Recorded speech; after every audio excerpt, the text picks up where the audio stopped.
Okay, very good. Well, it's a real pleasure for me to be here. This is my fourth trip to Korea, and every time I learn something more. And what I see is a country that's very committed to the future, is thinking about the future, and is willing to embrace the future. And see all the people here, it's certainly an affirmation of that fact. My talk is going to be on Crypto 2, autonomous tokens, and I'm going to talk about the next generation of crypto tokens and blockchain and where it's evolving.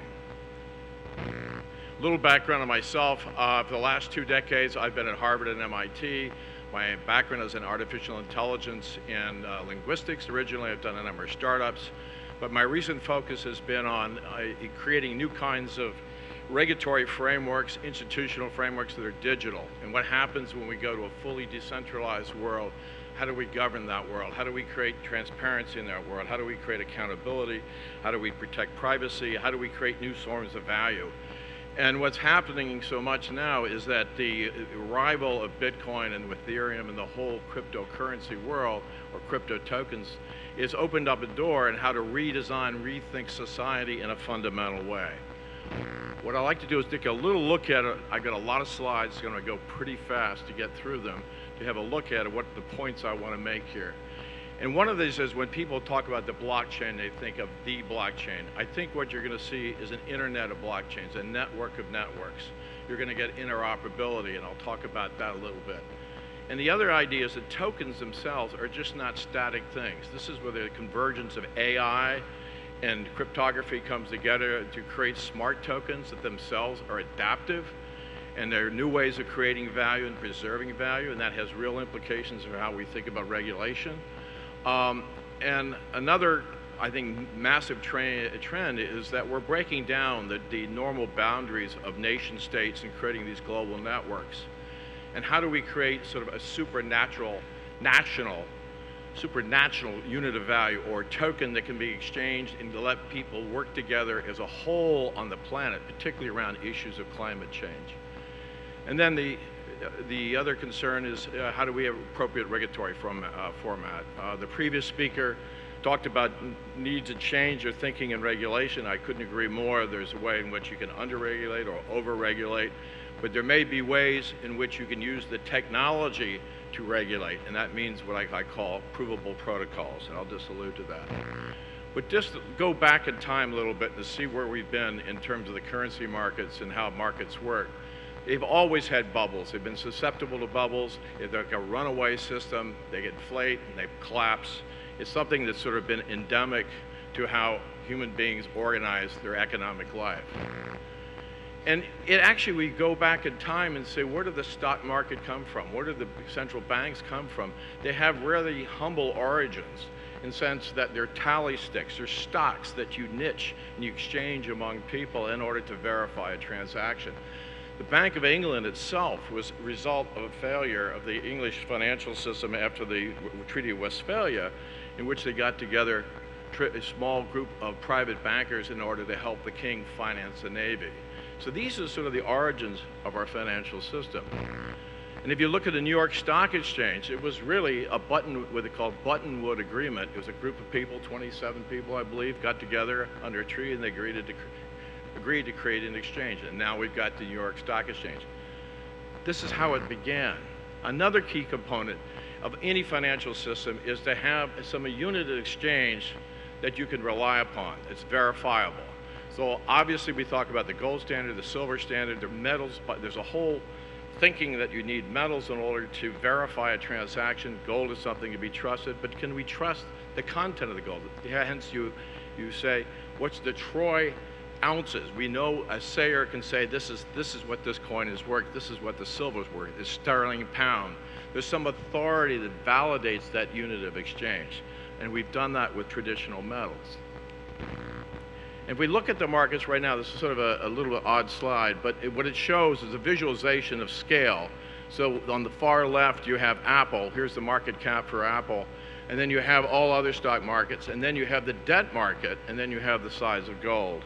If you start to look at that, you see that there's a huge amount of debt. The global economic system has exploded. It has these very humble origins, it has exploded to the extent to which you started creating instruments to deal with some of the weaknesses of it. And one of these weaknesses is in the area of derivatives. And in derivatives, you have $660 trillion of derivatives, and with some people express up to 1.2 quadrillion. This is an enormous amount of exposure. Why does the financial system have that? Why do they have to create these derivatives? It's a way of workarounds in trying to create new ways of exchange and value within the constraints of the existing system. And it's sort of like what I call a Rube Goldberg economy. Rube Goldberg was a cartoonist that would draw these very complex machines to do very simple things. So you have all these processes that are knitted together, that are wired together, that don't quite work, but it is the financial system. And with that, you have a lot of friction, you have a lot of uncertainty, you have a lot of cost. And what's happening is that software is eating the world. This is what Mark Andreessen said. And I think it's quite true, that everything is getting virtualized, everything is getting digitalized. And so we're creating new kinds of institutions, new way, accelerating the extent of speed in which we can do things. Everything is programmable. You can program it. And things are also hackable. So we're moving into this whole new space that creates a whole different set of constraints and opportunities in how we think of finance. Now this is a Japanese artist's interpretation of an augmented reality. And the point of this little video is that we're creating augmented digital overlays in our lives that complement how we do, augment what we do, and we're going to have to understand how that works in conjunction with the physical world in order to get up to speed.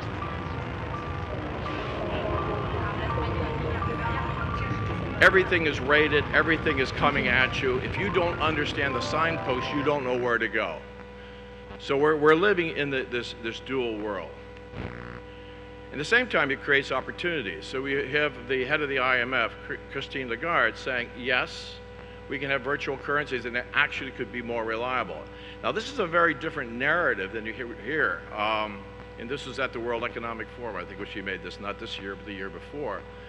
But there is a recognition that we have to transition to a different kind of global economy. And basically, we need to think about something where our economic and financial monetary order is inherently digital. So I talked to you earlier about saying, okay, the origins of the current one are very much analog, exchanging physical stakes, things like that. Now we're at the point where it should be fully digital. It is becoming fully digital, and that raises a whole new set of issues and opportunities. So I'd like to stop a little bit and say what some of those are, the key drivers of the token and blockchain ecosystem. When we think of what's shaping this, where do we expect this to go? What are the things that are really shaping it? And I'd argue the whole idea of autonomous, self-correcting, decentralized AI plays a very big role. Now, a lot of people don't appreciate this, why this is so important. But it's the fact that we cannot intervene in everything transaction that goes on. We have the Internet of Things. There are going to be billions, even trillions of devices out there that are going to be talking to one another. They're all going to be like, by today's terms, supercomputers.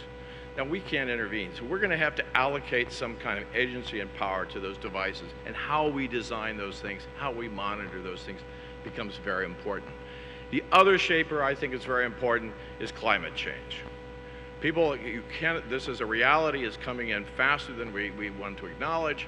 So we as people of a common planet need to get together and to address that and create an industrial system that is sustainable within the constraints of the climate.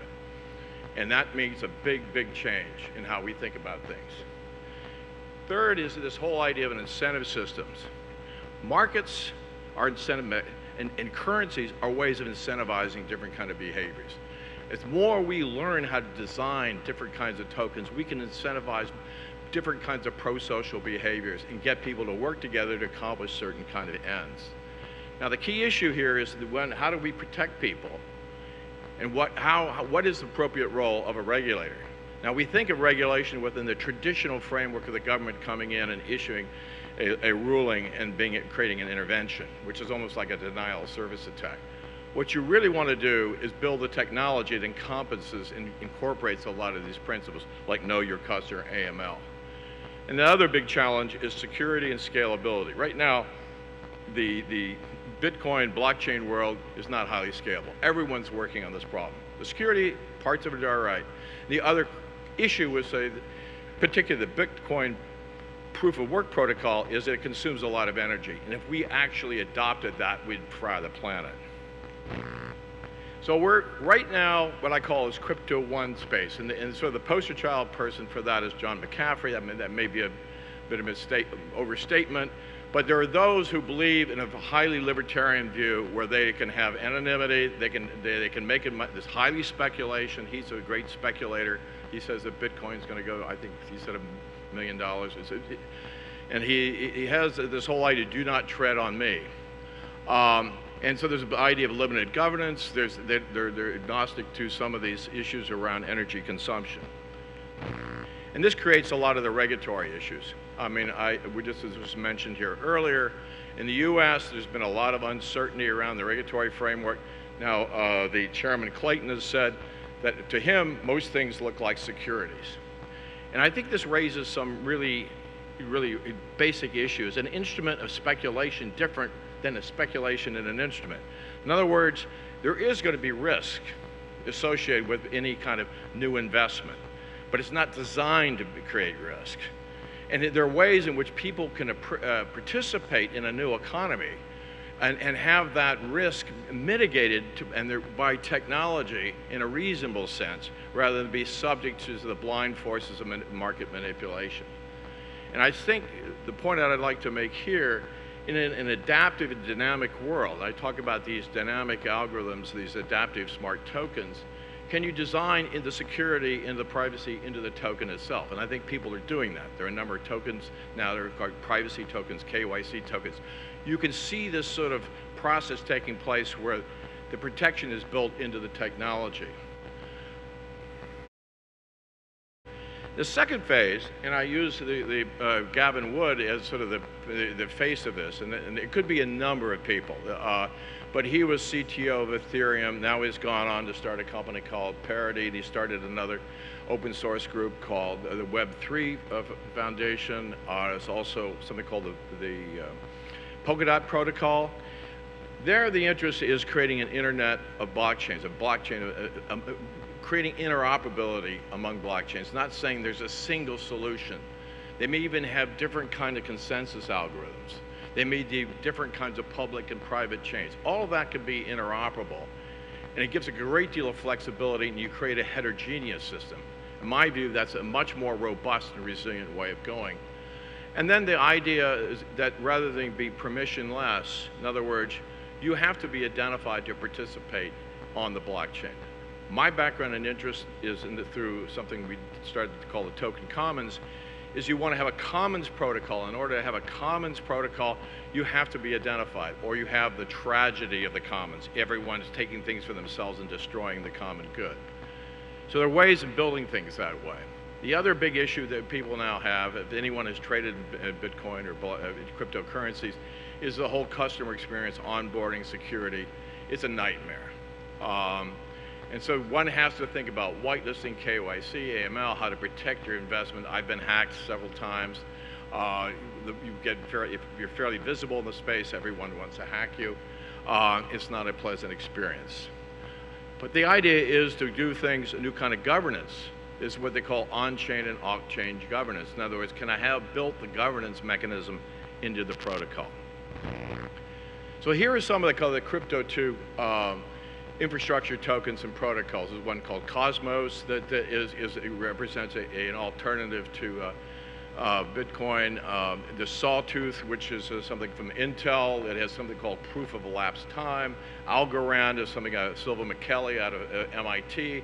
He's done a solution that's not so vulnerable to attack. Polkadot I mentioned before. So there are a number of these that are coming on board. And there's also the design. How do you design a stable token? And how do you create tokens that themselves are not subject to pump and dump? And so there's something called the Bancor protocol that I'll go in a little bit, that I think is very exciting. And then there's a project that we're involved in called Switch, which is a token to accelerate the transition from fossil to sustainable energy. And the design of that token and that protocol is to maintain a stable value to incentivize the transition to more sustainable energy. The Bancor protocol is really particularly interesting in that it came out of the Bretton Woods Convention, a monetary conference in 1944. And it was an idea that was fashioned by John Maynard Keynes and Fritz Schumacher. And Fritz Schumacher, for people who are familiar with some of his work, is the architect of ideas of small is beautiful, appropriate technology.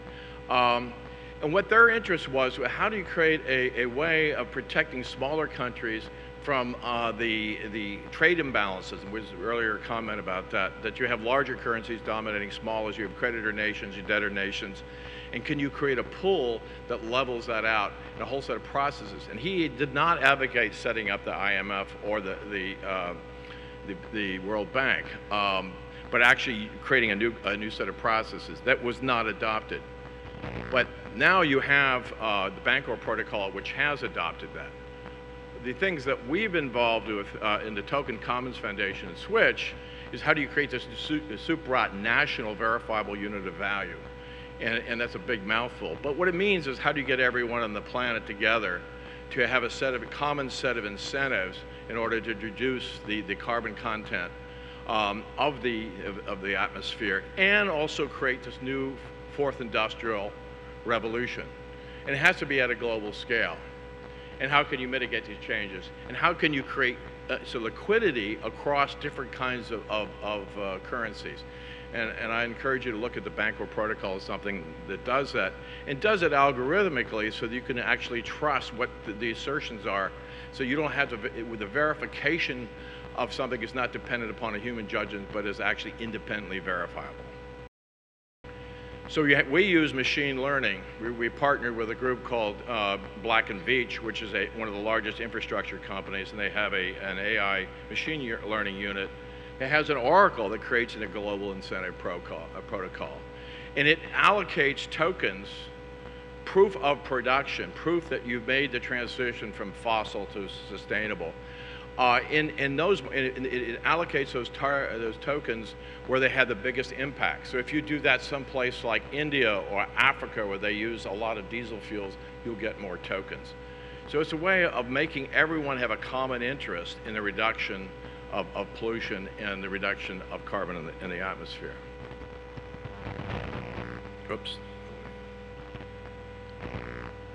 So this is one of my favorite slides. This is an idea. It's from Boston Dynamics, and it's an example of the next generation robot. And what's so interesting about this is someone from AI, I have to preface this, that AI systems have been very brittle. And if you can't, they break very easily. If you can't program for something you haven't seen beforehand, they can tend to break down. But there's a whole new set of protocols, a whole new set of technologies that come in that for autonomous vehicles and smart robots allow them to automatically adapt and adjust very complex inputs in order to preserve a certain state. Oops, maybe we're not going to get the benefit of that.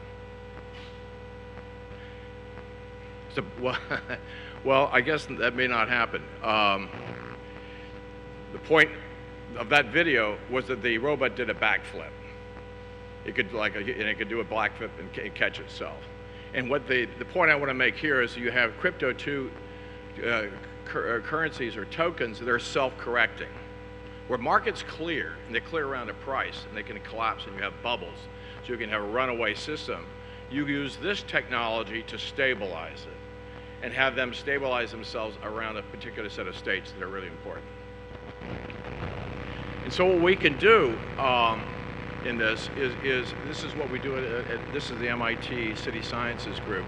We start to model different scenarios, and particularly if we want to change transportation patterns in cities, and we want to see the effect of transition to shared rides or autonomous vehicles, we can model those effects, and then people can decide what they want to do, and they can come together and they change these physical representations to design an outcome that makes sense for them. So cities aren't just about housing, it's about how people interact, it's how they consume energy, it's the quality of life, it's their well-being.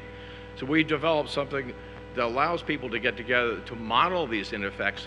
And what we do then is use token designs in order to incentivize the different kinds of behaviors. So what this Cityscope represents is different choices that people make in order to have well-being, to have easy mobility, to have housing patterns, mixtures of different generations. Different groups have different preferences. We can model that, and then we can issue tokens to incentivize those different behaviors. So I'll just end with the promise of Crypto 2. We're in a world that's going to be highly decentralized. And being highly decentralized, you're going to rely upon autonomous AI-based systems that themselves are going to be self-correcting. And you have ways of creating value without necessarily incurring debt. In other words, I can issue a token if someone does something that's of value, and I don't have to offset that with some kind of debt. I can, and so there are different ways in which we think about markets and regulating markets that are very different than how we do it right now. And I think what you're seeing, and there's a point I made before, is that regulations themselves, authorities, are based upon embedded mathematical guarantees. This is a new way of thinking about regulation. You say, well, is it really doing what it's supposed to? Can we prove it? Can we verify it? Is that consistent with our social and economic objectives? And then finally, I'll just say, can we create a universal a reserve currency that actually verifies the production of something as important as sustainable energy, and from that we'll be able to then create new kinds of tokens in cities around the world. And each of those would be fungible among themselves. So those are my principal talks. I really appreciate the opportunity to speak here, and I'd love to talk to people later on. Thank you very much.